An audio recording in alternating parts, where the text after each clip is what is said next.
And so he gets off the motorcycle, swerves in front of me, gets off the motorcycle, and is trying to grab me and put me on his motorcycle. And so I'm freaking out because all I'm seeing is a police type vehicle. So imagine black woman from LA, from the United States, and someone from the police is, you know, trying to... What's going on, YouTube? Welcome back to another video, okay? I appreciate you guys joining me. Today I'm here with a special guest. I'm here with the beautiful Lindsay. She's a model from California. Today we're going to be talking about her experience living in Asia and how it's been transitioning from the US to here, man. So appreciate you guys joining me. Let's get right into this video, man. Make sure you like, comment, and subscribe. When you initially, how long have you been in Asia, first of all? 3 months in China and 1 week here. Okay, 3 months in China and 1 week here. What initially brought you to China, and why did you decide to move to Vietnam?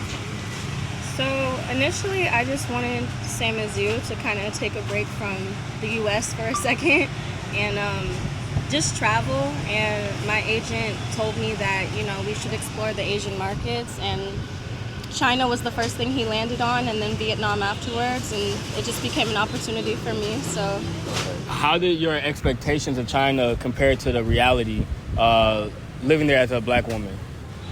Ooh, so I did a bunch of research, watching YouTube videos like this one actually, seeing what it was like black women living in China, and I actually didn't find very many. I found about 3 or 4, especially in the area I was living in, Shenzhen, China. And they did warn me about the photos and everything of that nature, but I think I wasn't really expecting that much of a culture shock. I had so many positive experiences, and then I had so many experiences that threw me off a little bit, but overall, I think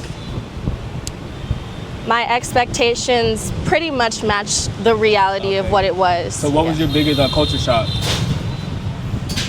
Definitely just all the photos. Yeah? Definitely. First of all, in the area I was in, I was the only chocolate chip cookie in the cookie jar. I was the only one.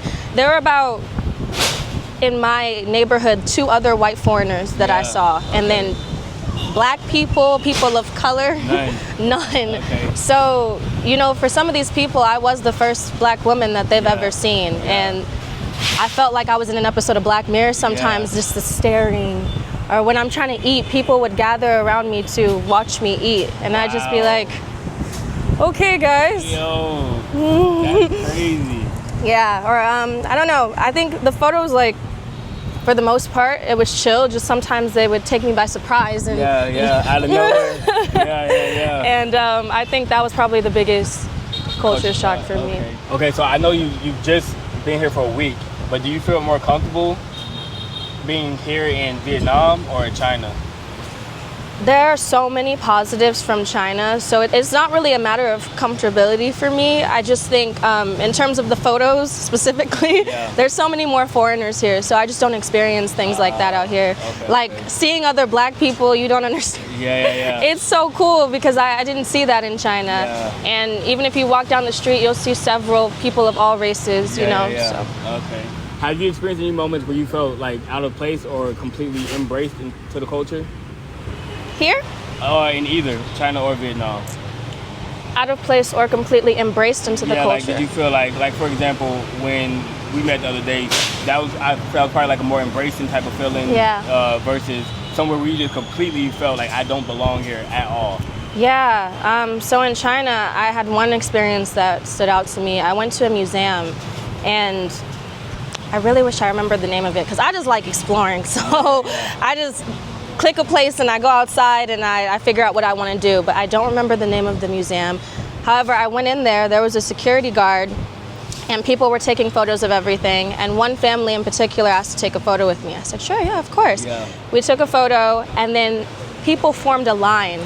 It's like they saw that one family and they were like, okay. And so the security guard, instead of dispersing everything, he kind of became my security and just like was like, okay, next. Okay. My God. And for me, I felt completely out of place because I felt like I was a part of the museum exhibit essentially. But I just remind myself, you know, that it's a curiosity thing. It's not meant to be offensive. And then embraced into the culture so many times. Oh my gosh, I met so many just kind and genuine, compassionate people out there. who I went to a festival during Chinese New Year because I was so lucky to be in China during Chinese New Year. And there was a man who just pulled me into the parade. They had a whole parade down the street, and he pulled me into the parade, and we were just dancing, and that was a really special moment for me. Let me ask you, I'm curious, like, so I could imagine in the beginning, like the picture shit was probably cool, like, you know what I mean? It was like okay, cool. But how long did it take for it to be like, okay, like, damn, like I just want to chill and just be regular? A week before I left. Literally a week before I left. I think it didn't bother me until I met this woman who we became really close friends, and she's German, but she's black, you know. And so when she came and she moved into the area, she was experiencing it right on with me. And she was like, you've been dealing with this by yourself the whole time. And I didn't realize how abnormal everything truly was until she came and kind of reminded me how crazy all of this is. And she had no tolerance for it. And I think her energy rubbed off. It just it put me on the edge a little bit. I was like, you're right, this is kind of this is kind of crazy. And I think I was pretty much disassociating until a week before. You got a different perspective. I was like, you're right. You're right. This is a lot. Okay. How did, if you have any experience with this at all, how did being a black woman impact your dating experience in China? You know, I met a couple foreigners out there, and I met a lot of locals out there who were really kind, and I think for the most part, people were pretty respectful. I did meet a couple of locals who maybe had some preconceived notions about how they felt a black woman should behave or what they expected from a black woman, but for the most part, I feel that my dating life was pretty chill, and I think I ended up non-intentionally going on more dates with foreigners. Okay. And so you talk about those like preconceived notions. What were some of those like maybe stereotypes that people thought that you should like abide to that maybe or may not have been true? I just think that a lot of people, and I know this traces way back into our history, have this imagery of hypersexualized black women. And so I think a lot of people don't always know how to come correct because they have this preconceived notion in the back of their mind that I should behave a certain way. You know, I think I'll leave it at that. Okay, so we actually met the other day at this, like, it was like a party or whatever. Shout out to my boy Zay, you know what I'm saying, the best DJ in Ho Chi Minh City. We met there. So was there any type of black community like that in China at all, or is this like something completely different since you've been in Asia? I went to one club that played hip-hop music, but there was myself and the German woman I was telling you about. We were the only black people in there. So I didn't really find a sense of black community in China. Actually, I only met one black American towards the very end of my experience, and he was there for basketball overseas. And he was telling me that I was one of the few black Americans he had seen out there as well. So, you know, for the most part, if I met someone of color, they were Brazilian or Colombian, something of that nature, not black American. How's that like going from no black people to like an actual like community like party where it's like multiple, like a lot of black people from different places? And it's just nice. I think there's a comfortability in having your community around you, and it just makes me, like you said, that embrace feeling. It makes me feel, I would say, in this instance, a bit more comfortable. But it's just a really nice feeling at the end of the day. So, you've been here for a week, but do you think China or Vietnam would be a better place for a black woman or black people in general to thrive in terms of like socially and maybe business-wise as well? You know, I think that absolutely depends on where you go and what type of business you're in. I can only speak for myself and my experiences as a model who lived in Shenzhen, China. I do think that like we were discussing, black community in China Shenzhen, China is very, very low, Yeah. and I didn't personally meet any other black people in Shenzhen, China. Yeah. So I think as a black woman, if you're looking to thrive socially, maybe Shenzhen wouldn't be the place to go if you're looking for that sense of black community specifically. yeah. If you're not, and you are like me, who you can befriend all people, Yeah. it should be fine for you, you know. And business-wise, I have no idea because I was just out there modeling and securing my coin that way. Okay, so. I feel that. What are some of the biggest misconceptions that people in China and maybe Vietnam as well have about like black people and black culture, you think, that you've experienced? Maybe? Besides the one we talked about earlier. For the most part in China, I can't say I experienced that many, to Yeah. be honest. I think there was just a really strong curiosity. My mom kind of described it to me as, imagine if you saw an alien. That's Yeah. how it is for a lot of people out there, because like we were discussing, I'm the first one that Yeah. that maybe many of them have seen in person. So I don't really feel that a lot of them were thinking a lot of stereotypes in the back of their mind about me. I think they were just so enamored by my presence that, you know, it was just a shock for them as well. Yeah. And then Vietnam, I definitely haven't experienced anything here. I think they have a very strong appreciation for black culture because, you know, down to the way they dress. It's just such a massive difference between China and Vietnam culturally. I was at a photo shoot the other day, and they were blasting Pop Smoke. And then they started playing Not Like Us. And this tiny little Vietnamese woman started crip walking. Oh my gosh. I was like, oh, all right. Yeah, so it's a bit different out here. Yeah, definitely. And so you spoke on your mom. What does like your friends and family think about this?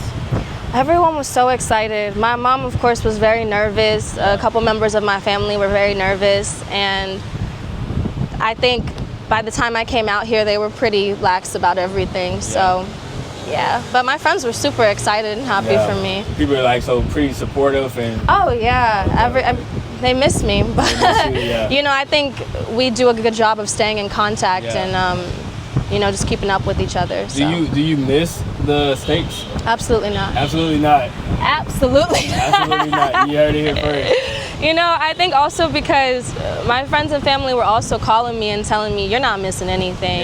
You know, my agent out there called me pretty recently, and she told me, you know, it's pretty slow. How's China? How's Vietnam? So I think if I felt that a lot were going on, I probably have a little bit more FOMO about it. But right now, this is such a good opportunity and a good time, clearly, you know, to travel and to just experience different cultures in life. I think I'm so grateful.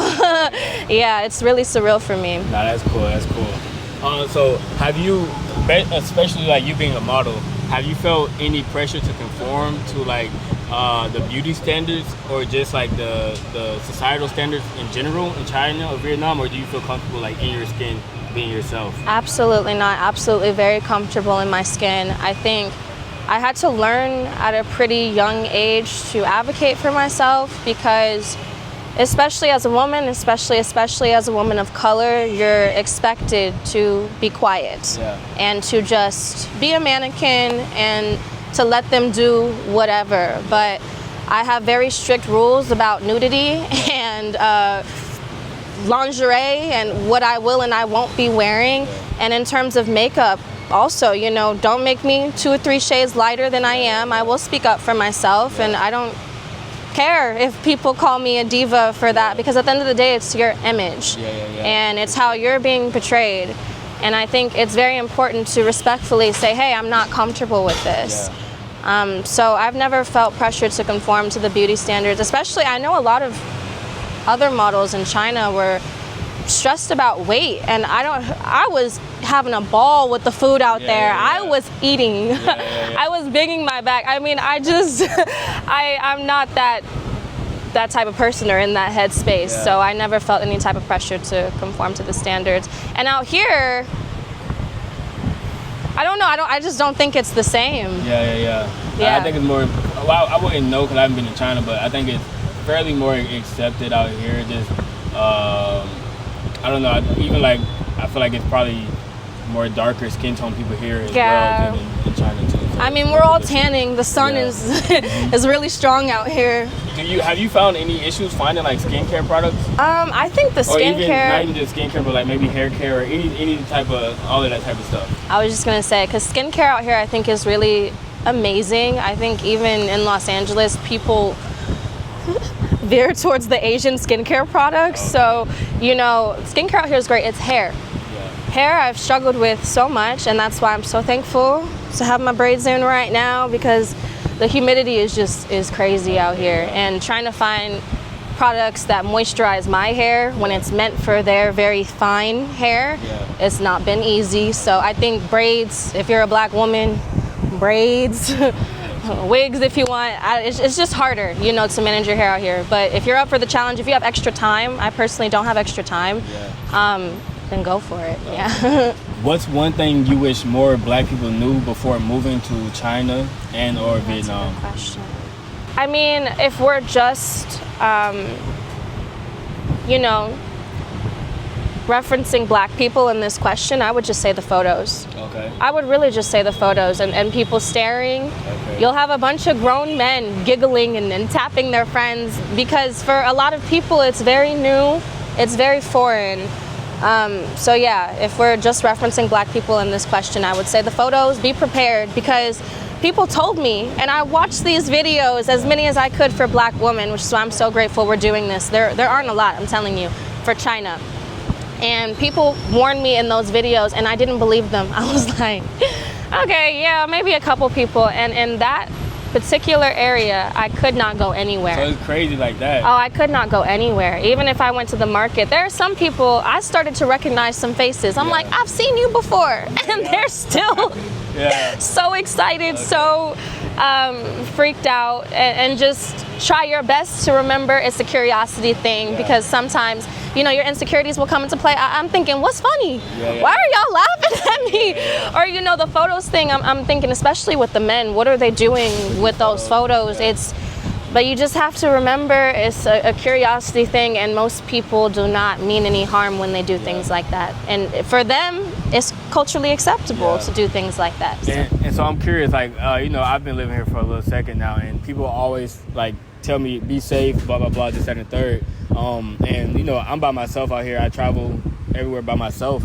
And it's one thing to do that as a man. It's another thing to do that as a woman. So what has your experience been like traveling like solo as a woman? And have you encountered any like danger or anything like that? Yes. You know, for the most part, people tell me I'm pretty brave. I think everyone in my family said she is so brave for going out there by herself. And I never have seen it like that, because I'm a very adventurous person and I love to explore. I think for the most part, China is very safe in the sense that they have cameras everywhere. It's a very different experience. Even in alleyways, I think there's cameras set up everywhere. But I did have one particular experience that was pretty traumatizing, if the people care to listen. So there are a lot of motorcycles out there similar to here, but people, you know, will charge you, same as out here.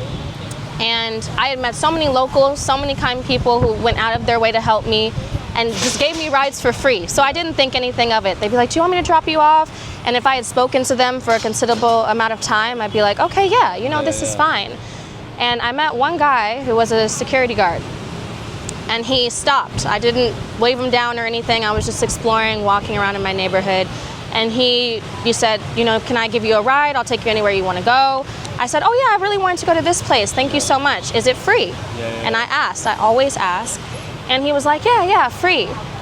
And I get, you know, on the motorcycle with him. He's very aggressive. I noticed immediately. He's grabbing my arm like this. And I'm like, what are you doing? And he's trying to hold my hand. And when I get off the motorcycle and he drops me to this place, he tries to grab me inappropriately. I don't want to go too deep into that story, but I'll just leave it at that. And that's some of what I was talking about when I say the preconceived notions, because why did you think you can just try to touch me like that? And so I was very uncomfortable. I said, yeah, I'd like to go home. And he dropped me off back home. Didn't think anything of it.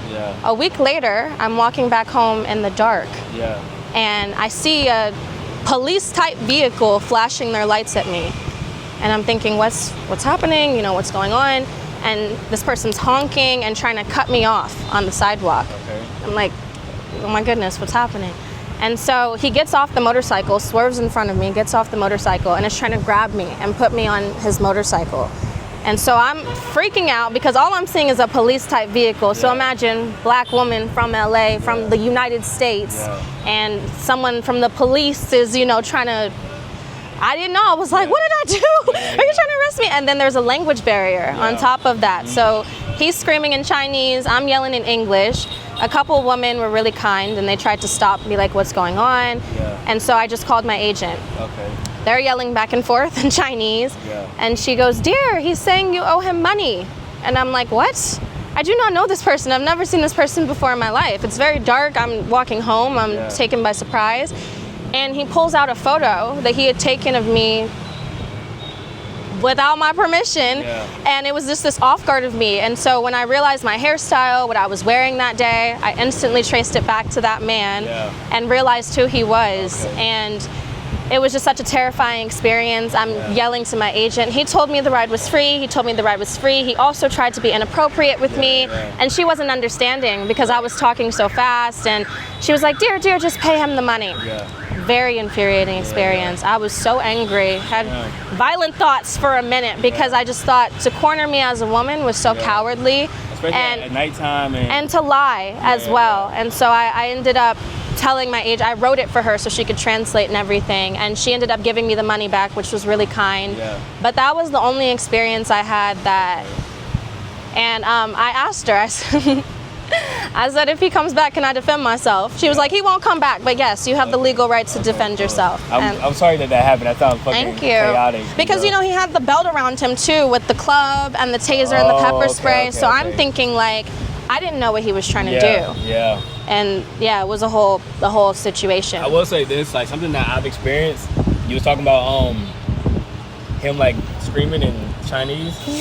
Yo, screaming when people in Asia are screaming in a language and you have no clue what they're saying, that's like the scariest shit ever. I'm like, I have no clue what they're upset about. They seem very upset. I don't understand anything. I'm like, yo, especially when I'm just walking down the street and I hear like two people arguing or something. I'm like, let me just go all the way around that. That's crazy though. Okay. Do you see yourself staying in Vietnam long term, or do you already have your eyes on the next country? I would love to stay here because I truly do love it here. I mean, this week has been so refreshing. One of the most fun weeks I've ever had in my life. I think in general, time has just been moving so fast for me, and I don't have time to sit and overthink or be sad. I'm just having fun. But my agent did talk about Dubai next. If that doesn't happen though, I would love to extend my visa and stay here. This is a place I could absolutely see myself living, you know, for a second. I don't think permanently, but you know, I would love to stay here. Are you more comfortable being a black woman in Asia or the USA? Ooh, that's a good question. I don't feel comfortable generalizing all of China or all of the US because I haven't been all over China, I haven't been all over the US. I would say probably Los Angeles based on my experiences in Shenzhen and based on my experiences growing up in Los Angeles. Only because of the community like we were discussing and just not feeling like the odd one out in every situation I went to. You know, even if I went out with one of the white foreigners that I told you about, she was not getting the same attention that I was getting. Because I don't know, I guess it was just that much different. And do you have like any advice you would give any black person in general, but specifically a black woman, I guess, that's considering moving to Asia? Just do your research. And you should be good. We're amazing, we're resilient. Just do your research and figure out exactly where you want to live. Like I said, maybe if you're looking for that community, Shenzhen might not be the best place to do that.